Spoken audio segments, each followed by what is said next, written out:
Do you ever look around and think, wow, the world is a crazy place, and it just seems to get crazier and crazier?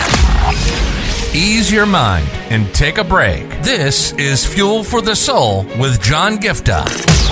We're a hub for inspirational Christian sermons, practical keys for Christian living, and Christian discussions and interviews. You'll be inspired to live the life that you were created for. Your host is a top-ranking podcaster, best-selling author, world record holder, aerospace engineer, life coach, evangelist, and founder of John Giftah International. Welcome to Fuel for the Soul with John Giftah.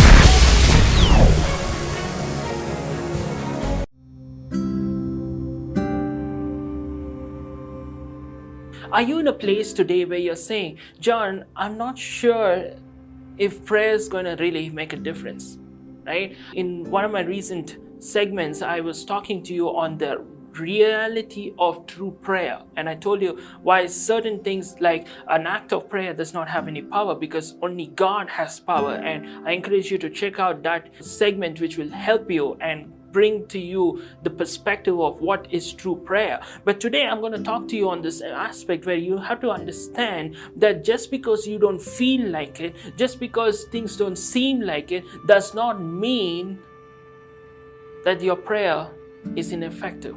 And I'm going to answer why. I want you to stay tuned, and I will explain something very important here.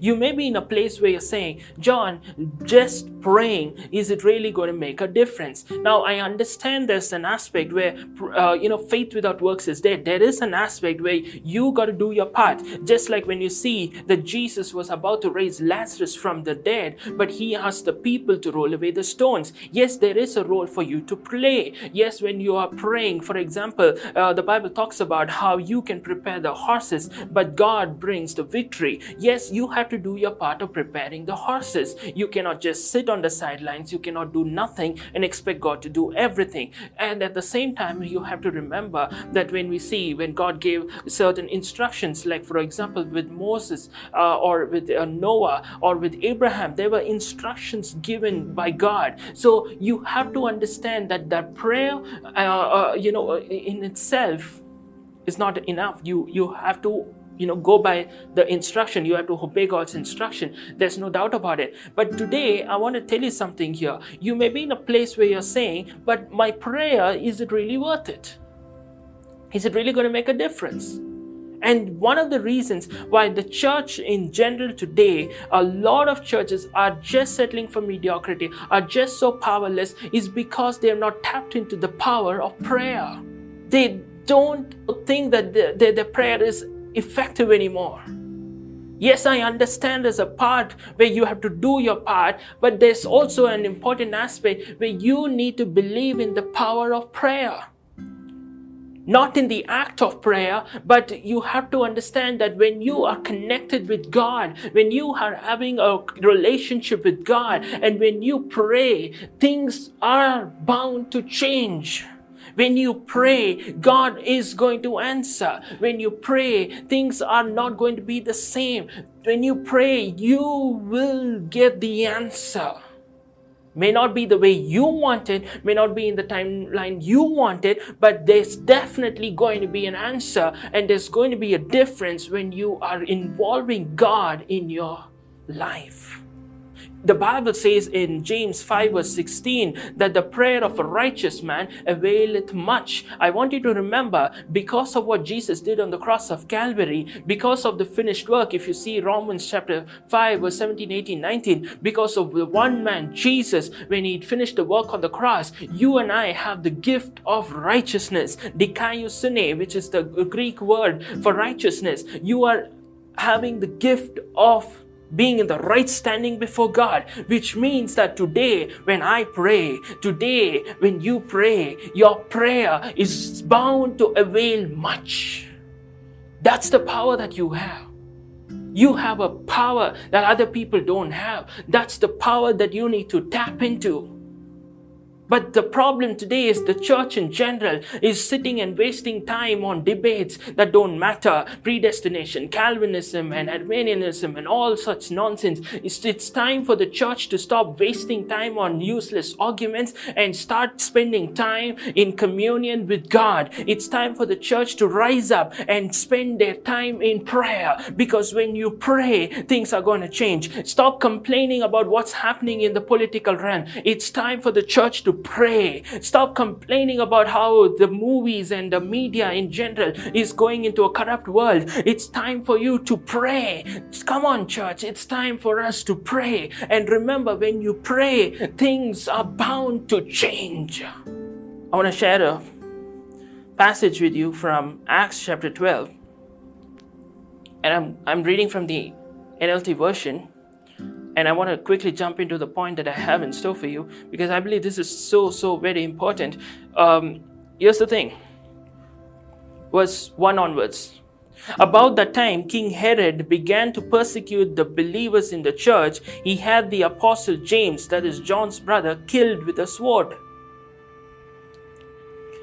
And when he saw how much displeased the Jewish people, he also arrested Peter. If you read the next couple of verses, it says that he was intending to do the same thing to Peter, because he was like, wow, this is cool. I killed James and I get more likes. You know, you post certain kind of posts on social media, you get more likes. You try to put similar kind of posts so that you get more likes. You want to, get the approval of people, right? This is a similar thing this King Herod was doing. He's like, wow, this pleases people. Let me try to do the same. So he tries with the same intention to kill Peter. But verse 5 says, while Peter was in prison, the church prayed earnestly for him. And the next couple of verses, you see how Peter has a supernatural encounter, an angelic encounter, when he is miraculously, supernaturally delivered from this prison. And it happened in such a way that when he went back to the house where they were gathered together and praying, the Bible talks about, even in verse 12, where many had gathered for prayer, they were all sitting and praying. And when Peter goes there and he's praying, they are astonished. Because the servant lady, girl, she hears Peter's voice, and she goes and tells. She doesn't even open the door. She runs and says, "It's Peter's voice." And these people are saying, "You're out of your mind. It must be his angel." Think about this. They were praying for the deliverance of Peter, and they could not believe what the answer was. What I want you to understand is, that's the way prayer is. You may be saying, you know what, God, just do this in my life or do that in my life. But when God is going to do it in your life, you are going to be thinking that it's out of your mind. People are not going to understand it. It's going to be so mind-boggling. That's the power of prayer. The church, in the early church, if you see, they walked in so much of power because they walked in prayer. What is the church doing today? When I mean church, I'm not just talking about the organization church. I'm talking about the bride of Christ. You and I, what are we doing? Why aren't we praying the way they prayed? Why aren't we praying earnestly? Why aren't we tapping into the power of prayer? And you see here, what really caught my attention was this. When James was caught and killed, I'm just sticking to the Bible, right? Okay, I'm just sticking to the Bible here. The Bible is not telling anything that the church prayed for James. I don't know. I mean, they could have prayed, but it's not recorded in the Bible. And that's what I want to take as a principle right now. The church, we don't see or anything that they were sitting and praying for James. But we see that when Peter was in the similar spot as James, where Peter was destined to the same thing that James had gone through, you see the church was praying and the output was different. What I want you to understand is, when you pray, your output is bound to be different. When you pray, you're going to tap into the power that other people do not have. When you pray, you see, James was an apostle as much as Peter. But why wasn't James saved, but Peter was? Yes, we understand ultimately God's purpose and God's will be done. But here is a beautiful picture where we see that when James was in the same spot, we don't hear anything about the church praying. But when Peter was in the same spot, the church began to pray earnestly. And because the church began to pray earnestly, God sought to see there was a difference in the output. When you tap into the power of prayer, you're going to see a new output that you never imagined. When you tap into the power that is available for you, because it's not about the act of prayer that's going to bring the result, but it is when you're connected with the King of Kings and the Lord of Lords, the supernatural God. I'm here to announce to you, your output is bound to be different. Today, my question to you is this important truth. Are you simply crying about things? Are you simply worrying about things? Are you simply concerned about things? Are you still simply complaining about something? Or are you taking it to the Lord in prayer? I want to close with this Philippians chapter 4, 6 to 7, which is a very familiar passage. We often say it, right? Do not worry about anything. Instead, pray about everything. Tell God what you need and thank Him for what He has done.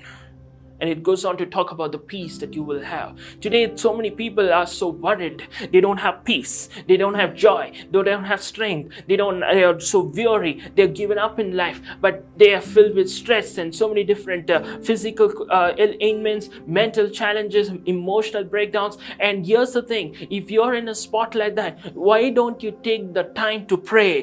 Don't worry about anything, but pray about everything. When you start praying, things are bound to change. I want to close with this example. So, there was one area in my life that I was praying a lot for in the last recent times. That is like, of course, I have been focusing a lot on the ministry for the last couple of years. So, it's been more about like, the number of followers, subscribers and stuff like that. And then I kind of felt, God, I wish I had like friends. I mean, I felt too lonely, or not lonely is not the right word, but I felt like, God, I wish I could get more friends, more connections and stuff like that.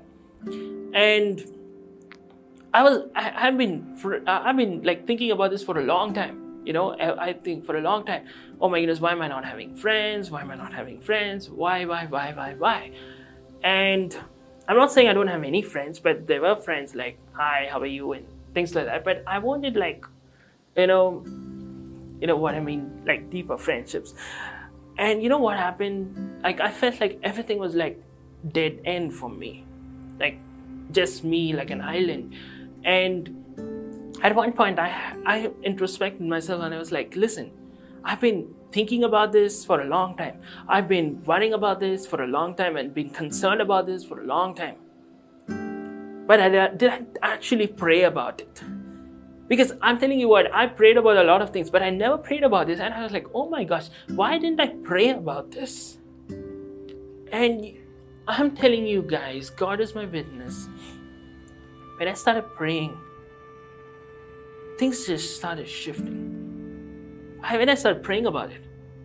And in the last, I think, few weeks, I made a lot of new friends that I've never made in the last few years, like the number of friends I made. And what I'm trying to say is friends, connections, and all of these things. What I'm trying to say here is this: I can sit and complain about this for a long time. I can sit and worry about this for a long time. I'll be concerned about it for a long time. But when I prayed about it, I was so astonished, like in no time, I got like so many new friends, and I'm so happy because I want to make new friends. If you want to be my friend, I would love to be your friend. So, you know what? I'm telling you why? Because I want to tell you that when I started praying about that issue, God just started working. And I'm telling you, you can see that difference in your life when you involve God. You will see the difference in your life when you pray about things. You will see the difference in your life So don't underestimate the power of prayer. God, I pray that this word will go and encourage those who are watching, listening from around the world. Let them understand the power of prayer. Let them tap into the power of prayer. Let them not think that their prayer is not of any use. Let them understand that the prayer of the righteous availeth much. Let them step into and tap into the power of prayer. Let them not miss out on James. Let them be like in the case with Peter when they prayed and they saw a different output. Let people see a different output when they pray. Let them experience the change. Let them experience the difference in Jesus' mighty name. You've been listening to Fuel for the Soul with John Giftah. We hope you were blessed and inspired to live the life that God has for you. Make sure to subscribe to the John Giftah YouTube channel for regular uploads of sermons, skits, interviews, and more. Follow John Giftah on Instagram for regular inspirational posts. And don't forget to check out the best-selling books written by John Giftah. Who Am I?, which will help you understand your identity, and the latest #1 bestseller, Unveil Your Purpose, helping you discover your purpose and to start walking in it. Make sure to leave a rating and review, and be sure to share it with your friends and loved ones. If you'd like to donate, you can find the PayPal link in the description. And if you'd like to invite John Giftah to speak at your event or to get more details, go to the website at www.johngiftah.com. See you on the next episode of The Fuel for the Soul with John Giftah. God bless you. If your heart stops beating now, do you know where you're going? If you came face to face with death now, do you know where you're going? And this is not a message of condemnation. This is a message of hope. There is a God who loves you so much. He sent His only Son, Jesus Christ, to come down and pay a heavy price by shedding every drop of His blood on the cross. Thank you for dying for my sins. When you believe in Him, you have free gift of salvation for you. That assures us that we will go to heaven when we die instead of suffering in hell forever. I just encourage you today to make the simple step of faith and say, Jesus, I thank you for what you did on the cross. Thank you for giving me this gift of eternal life.